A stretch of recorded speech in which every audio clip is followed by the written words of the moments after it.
কাগজ আমাদের date card আছে, ঠিক আছে?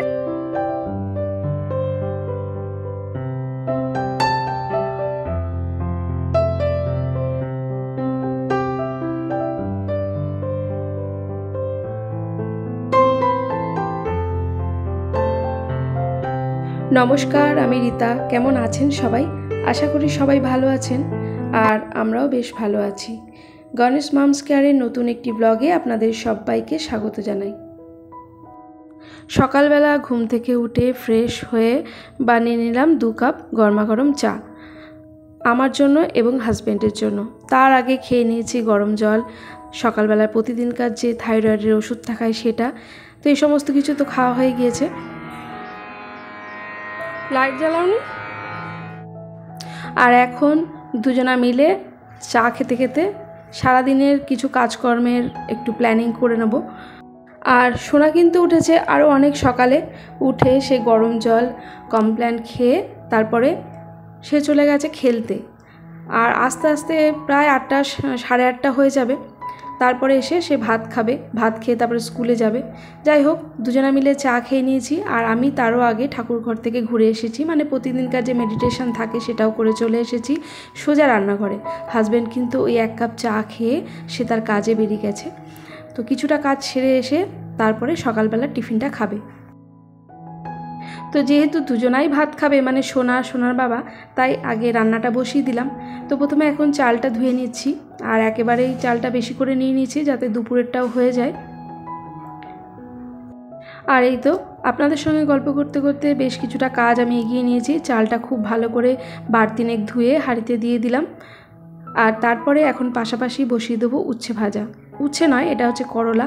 তো করলাগুলো আগেই কেটে নিয়ে নুন হলুদ মাখিয়ে রেখে দিয়েছিলাম। আর এখানে কড়াটা তেল দিয়েছি, সে তেলটাও গরম হয়ে গেছে। তো এখন করলাটা ভাজা বসিয়ে দিচ্ছি।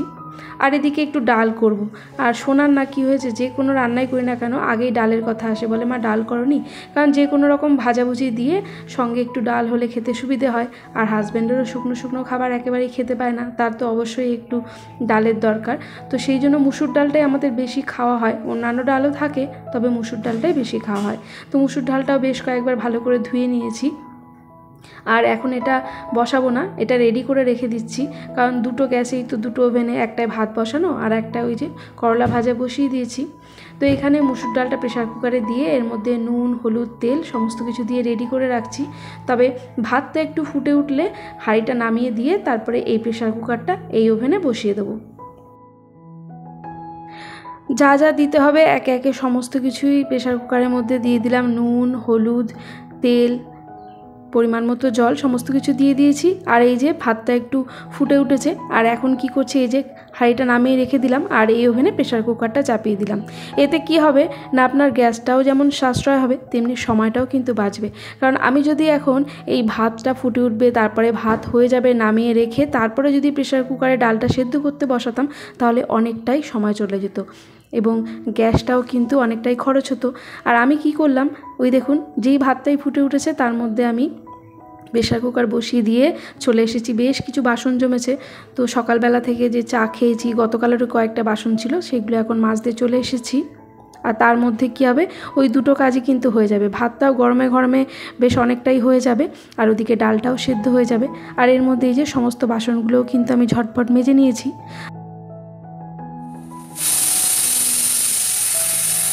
আমাদের গৃহিণীদের সকালবেলা উঠে হাজারো একটা কাজ থাকে, কাজের তো কোনো শেষ থাকে না। তো আমাদের চেষ্টা করতে হবে ওই সময়ের মধ্যে যতটা পারি কাজ এগিয়ে নিয়ে নিজের জন্য কিছুটা সময় রাখতে হবে, যাতে অন্তত একটু সেই ফাঁকা সময়টা নিজের জন্য কিছু করতে পারি।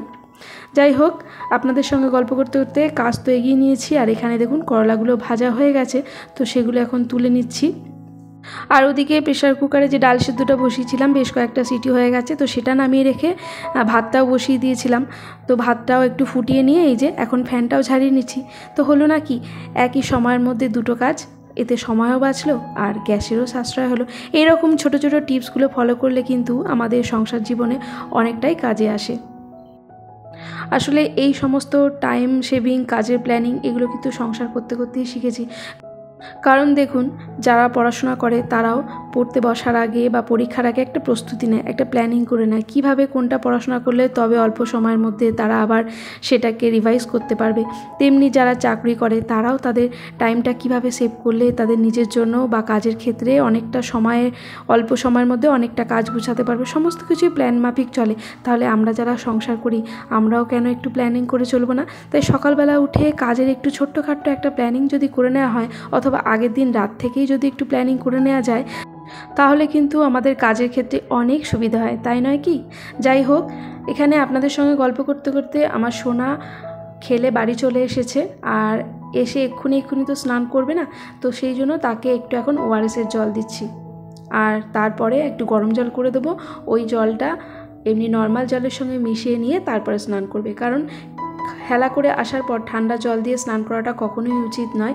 কারণ হচ্ছে কি, আমাদের টিউবওয়েলের জলটা প্রচণ্ড ঠান্ডা, তো সেটা তো রয়েছেই, তবে একটু গরম জল মিশিয়ে স্নান করলে তাতে ভালো হয়। আর এদিকে আলু পটলের আজকে তরকারি করব, সেই জন্য আলু পটলটা কেটে নিয়েছি। তো একই সঙ্গে এই কাজটাও করছিলাম সোনার সঙ্গে কথা বলতে বলতে। তো এখানে আলু আর পটলটা আমার ভাজা হয়ে গেছে, আর প্রেশার কুকারে দিয়ে এটাকে 2-3টে সিটি দিয়ে নেবো। তার মধ্যে আমি মশলাটাও রেডি করে নেব। সমস্ত কাজের ক্ষেত্রে যদি সামান্য একটু বুদ্ধি আর একটু প্ল্যানিং করা যায় না, তাহলে অল্প পরিশ্রমেও অনায়াসেই অনেকটা কাজ করা যায়। যাই হোক, ওদিকে প্রেশার কুকারে আলু পটলটা সেদ্ধ করতে দিয়ে আমি এদিকে চলে এসেছিলাম সোনার গরম জলটা হয়ে গেছে সেটাকে দিতে। তো সোনার স্নানের জলটা রেডি করে দিয়েছি, ও ওদিকে স্নান করে নিচ্ছে। ততক্ষণে এখানে আলু পটলের তরকারিটা আমি এখন বানিয়ে নেব। তো মশলাটা তো করা হয়ে গিয়েছে, আর এখানে এখন একদম জিরে, আদা, টমেটো, লঙ্কা সমস্ত কিছু রুটিন মশলা দিয়ে মশলাটা এখন সুন্দর করে কষিয়ে নিয়েছি। খুব ভালোভাবে কষানো হয়ে গেছে। আর এদিকে সেদ্ধ করা আলু পটলটাও দিয়ে এখন মশলার সঙ্গে খুব ভালো করে নেড়েচেড়ে মিশিয়ে নেব। তো এই তরকারিটা নিরামিষই করেছিলাম, কোনো রকম পেঁয়াজ রসুন দিইনি। ওদিকে তরকারিটা তো আমার প্রায় হয়েই গেছে, তো এখন ঢাকা দিয়ে একটু রেখে দিয়েছি, ফুটে উঠলে নামিয়ে নেব। আর এদিকে সোনার জন্য এখন ভাত বেড়ে নিচ্ছি, কারণ সে স্কুলে যাবে, তো সেই জন্য তার জামা প্যান্ট পরে রেডিও হয়ে গিয়েছে। আর আজকে মেনুতে আছে করলা ভাজা, আর এদিকে ডাল, আর তার সঙ্গে আলু পটলের তরকারি। এই যে আলু পটলের তরকারিটা এখনও ফুটছে, তো এখান থেকে একটু গরম মশলা আগে দিয়ে দিচ্ছি, আর এখান থেকেই সোনার জন্য এখন তরকারিটা তুলে নেব। আসলে আজকে একটা জায়গায় যাওয়ার কথা আছে, তাই সেই কারণেই এতটা তাড়াহুড়ো করছি। কারণ কোথাও যাওয়ার আগে ঘরের সমস্ত কাজ গুছিয়ে যদি একটু বেরোতে পারি না, তাহলে ভালো হয়। কারণ ওই ঘুরে আসার পর আবার চারিদিকে যদি ছড়ানো ছিটানো থাকে, ওটা দেখতে আমার একেবারেই ভালো লাগে না। তাই চেষ্টা করছি সমস্ত কাজ একটু গুছিয়ে বেরোনোর। আর এই যে সোনাকে এখন খেতে দিয়ে দিয়েছি, আর ওদিকে আরও কিছু বাসন বেরিয়েছে, তার সঙ্গে কিছু কাচাকুচিও করতে হবে। তো সেই কাজগুলো এখন একে একে সেরে নেব। ওদিকে সোনাকে খেতে দিয়ে চলে এলাম এখন এই যে কাচতে হবে। তো এগুলো অনেক আগেই সার্ফের জলে ভিজিয়ে রেখে দিয়েছিলাম, আর এখন কেচে নিচ্ছি, কারণ আজকে বেশ ভালো রোদ উঠেছে। তো এরপরে না জানি আবার লাগাতার কদিন বৃষ্টি নেমে বসে থাকবে, তখন তো আবার কাচতেই পারবো না। তো আজকে রোদটা যখন ভালো হয়েছে, তাই ভাবলাম একটু বেশি করে কাচাকুচি করে নিই, কারণ কদিন ধরে বেশ কিছু জামা কাপড় জমে গিয়েছে। আর আমার তো প্রতিদিনই কিছু না কিছু জামা কাপড় জমতেই থাকে, কারণ সোনার বাবার প্রতিদিনকার কাজের জামা কাপড়, সোনা যে ড্রেস পরে স্কুলে যায় সেই ড্রেস প্রায় প্রতিনিয়তই ধুয়ে দিতে হয়। তো এগুলো প্রতিনিয়ত কাচতে না পারলে না অনেক জমে যায়। আর এদিকে এই যে সোনার খাওয়া দাওয়া হয়ে গিয়েছে, তো এখনও হাতে কিছুটা সময় আছে, তো সেই জন্য এক্ষুনি বেরোচ্ছে না। আমি বললাম আরেকটু সময় যাক, তারপরে তুমি বেরিও। কারণ আজকে সকালবেলা সোনার টিউশন ছিল না, তো সেই কারণেই সময়টা রয়েছে। অন্যান্য দিন তো সকালবেলা টিউশন থাকলে আরও তাড়াহুড়ো লেগে যায়, কারণ সকালবেলায় স্নান করে কোনো রকমে খেয়ে পড়তে চলে যায় দাদুর কাছে, তারপরে আবার এসে তাড়াতাড়ি করে স্কুলের ড্রেস পরে তারপরে স্কুলে যায়। আমি টুপিটা দিচ্ছি, ঘরে আছে? আচ্ছা ধর ধর। ইস, রোদ্দুরের মধ্যে সাইকেলটাকে রেখেছিস, দাঁড়া টুপি নিয়ে আসি। যদি যখন আসবি, যদি বৃষ্টি নামে, খুব জোরে নামলে এক জায়গায় দাঁড়িয়ে পড়বি, ছাতা নিয়ে তো তুই চালাতে পারিস না, ঠিক আছে? আর কি রোদ, বাপরে বাপ। ভেতরের রাস্তা দিয়েই যাবে বাবাই, ঠিক আছে? আস্তে আস্তে চালাবে, অনেক টাইম আছে আজকে। চলো টাটা। আর একবার ভালো করে শুনে নিবি প্রজেক্টটা লাস্ট কবে জমা দেওয়ার ডেট কারো কাছে, ঠিক আছে? সোনা তো বেরিয়ে গেল, আর সোনার বাবা তো অনেক আগেই বেরিয়ে গেছে কাজে। হয়ে এসে খাবে। আজকে চা খেয়েই কাজে বেরিয়ে গেছে, এক জায়গায় বেরোনোর কথা আছে তাই। তো এক নিঃশ্বাসে প্রায় ওই 7টা থেকে এখন বাজে 10:30। সোনা স্কুলে বেরিয়ে গেল মানে 10:30। তো প্রচুর কাজ করে নিয়েছি। এখন রান্নাঘরটা একটু গুছিয়ে নেবো, আর কটা বাসন বেরিয়েছে সে কটা মাজবো, আর ঠাকুরের পুজোটা দিতে হবে। এই কাজগুলো করতে যদি পারি তো ভালো, তাড়াহুড়ো করে পুজোটা না দিয়ে গেলে না আস্তে আস্তে অনেক দেরি হয়ে যাবে। তো হাজব্যান্ড বোধহয় এক্ষুনি ঢুকে পড়বে, তো আমাকে অন্তত পুজোটা দিয়ে যেতেই হবে। দেখি কতটা করতে পারি। এখন আর কোনো গল্প করবো না, কাজ করতে করতে আপনাদের সঙ্গে কথা বলবো, কেমন? চলুন বাকি কাজগুলো কমপ্লিট করে নিই। হাজব্যান্ডকে বলেছিলাম যে 11টার মধ্যে আমি সমস্ত কাজ সকালবেলা সেরে নেব, আর তারপরে তুমি আর আমি বেরোবো, কারণ সোনা তো এই সময়টা স্কুলে থাকবে। তো সোনা আসার মধ্যে আমাদের কাজটা হয়ে যাবে। তো যাই হোক, এখনও সেই চেষ্টাই করছি। তো হাজব্যান্ড এখনও এসে পৌঁছায়নি, তাই ভাবলাম যে রান্নাবান্নার পর যে বাসনগুলো বেরিয়েছে এগুলো মেজে নিই, আর তার সঙ্গে এই যে কাউন্টার টপটাও একটু মুছে নেব। তবে চলুন এই কাজগুলো সারতে সারতে কয়েকটা কমেন্টে রিপ্লাই দিয়ে দিই। অসীমা দিদিভাই বলেছেন, রীতা তোমার কাজ খুব পরিপাটি, দেখতে খুব ভালো লাগে, কত সুন্দর কাজকর্ম তোমার, খুব ভালো থেকো তোমরা। অসংখ্য ধন্যবাদ দিদিভাই, তুমি এইভাবেই আমাকে ভালোবাসা দিও এবং আমার পাশে থেকো। আর তুমিও ভালো থেকো দিদিভাই, অনেক ভালোবাসা রইল। নিউ জার্নি ব্লগ চ্যানেল থেকে এক বন্ধু বলেছে, নতুন বন্ধু হলাম, থ্যাংক ইউ ডিয়ার আমাকে এতটা ভালোবাসা দেওয়ার জন্য। আমার আরেক বোন পূজা, সে আগের দিনের ব্লগ দেখে বলেছে, একেবারে মুদির মাল তোলাটায় সাশ্রয় হয়, খুব ভালো করেছো। তোমার ব্লগ আমি কিন্তু ডেলি দেখি, বাট রোজ কমেন্ট করা হচ্ছে না।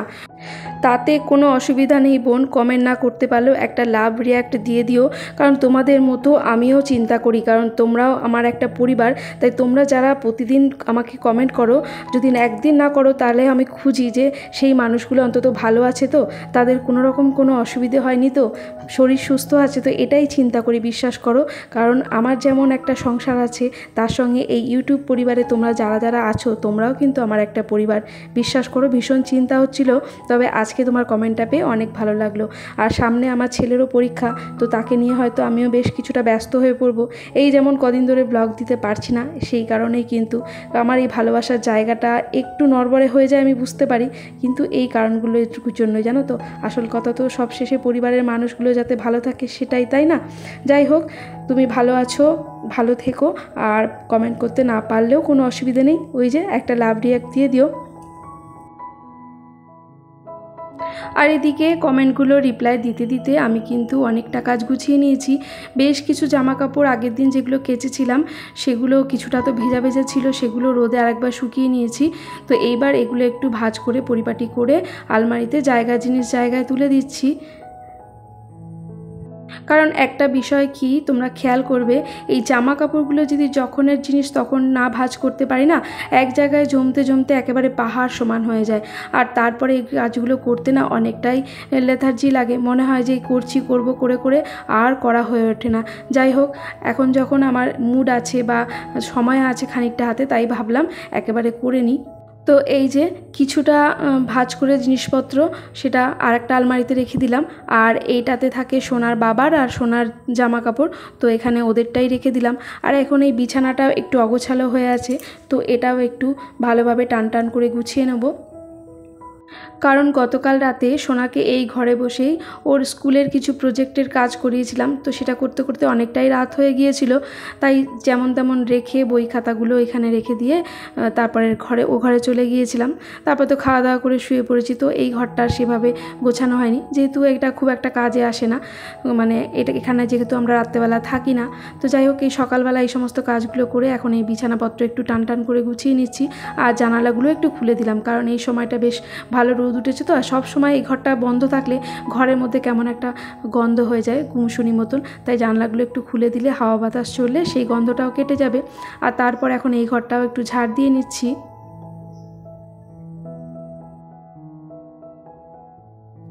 তবে আমার এই কাজগুলো সারতে সারতেই কিন্তু হাজব্যান্ড চলে এসেছে, আর তাকে আমি ও ঘরে খেতেও দিয়ে এসেছি। আর এখন এই ঝাড় দেওয়ার কাজটা কমপ্লিট করে নিয়ে তারপরে স্নান করে নেব, আর বাকি রইল পুজোটা। তো এই দেখো, ঘরবাড়িটা ঝাড় দেওয়ার পর এই ঘরটা কত সুন্দর লাগছে দেখতে। আর এই যে এখন আমি যাচ্ছি স্নান করতে, স্নান সেরে এসে তারপরে পুজোয় বসবো।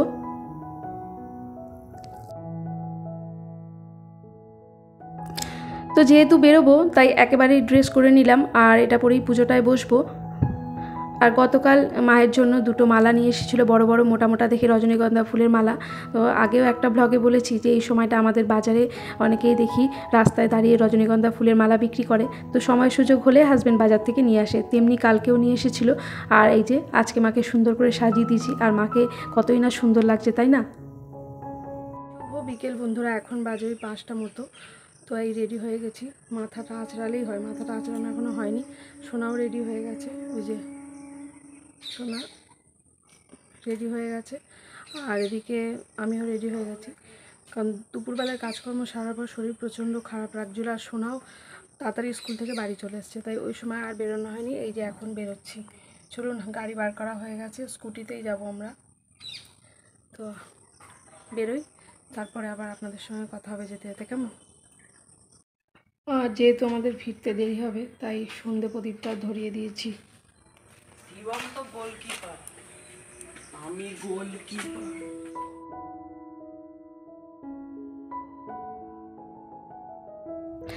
তো এই তো বন্ধুরা আমরা রেডি হয়ে বেরিয়ে পড়েছি। তো বেরোনোর কথা ছিল সেই সকাল 11টার সময়, আর সেটা বেরোতে বেরোতে বিকেল 5টা হয়ে গেল। কারণ ওই যে বললাম, সমস্ত কাজগুলো গুছানোর পর শরীর এতটাই খারাপ লাগছিল যে আর বেরোনোর মতো কোনো ইচ্ছাই হচ্ছিল না। তারপরে সোনাও খুব তাড়াতাড়ি স্কুল থেকে চলে এসেছে, কোনো একটা কারণে ওদের স্কুল ছুটি হয়ে গিয়েছিল।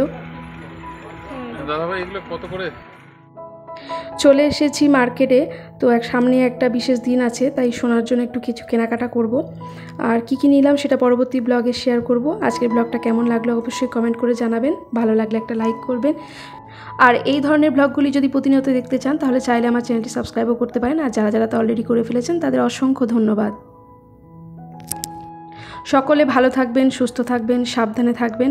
আবারও দেখা হবে একটা নতুন ব্লগে।